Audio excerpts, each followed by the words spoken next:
బాలగారు, బాలగారు, ఒక్క నిమిషం రండి. రండి బాలగారు.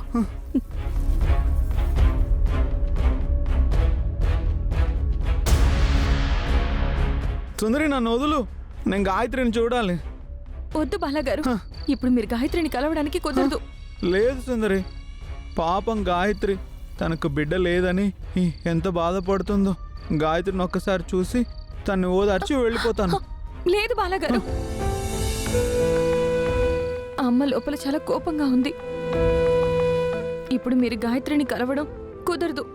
సుందరి, నేను పెదనాన్న నవ్వబోతున్నానని చాలా ఆనందపడ్డాను, కానీ ఇలా అవుతుందని అస్సలు అనుకోలేదు.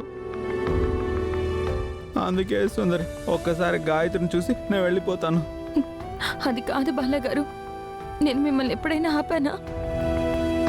కానీ ఇప్పుడు వద్దు బాలగారు, ప్లీజ్ నా మాట వినండి.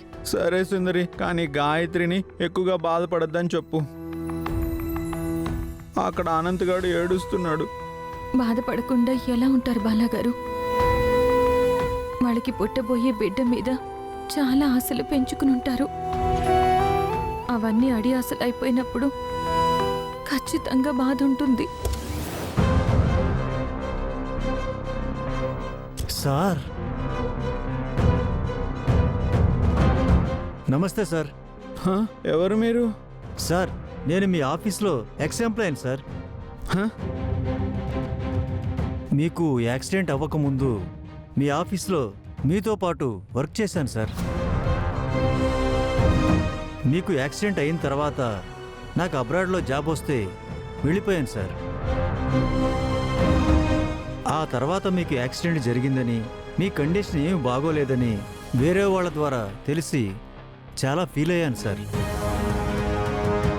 నాకేమైంది? నేను బాగానే ఉన్నాను కదా.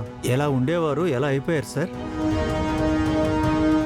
మీకు యాక్సిడెంట్ అయిన రోజు నాకింకా బాగా గుర్తు సార్.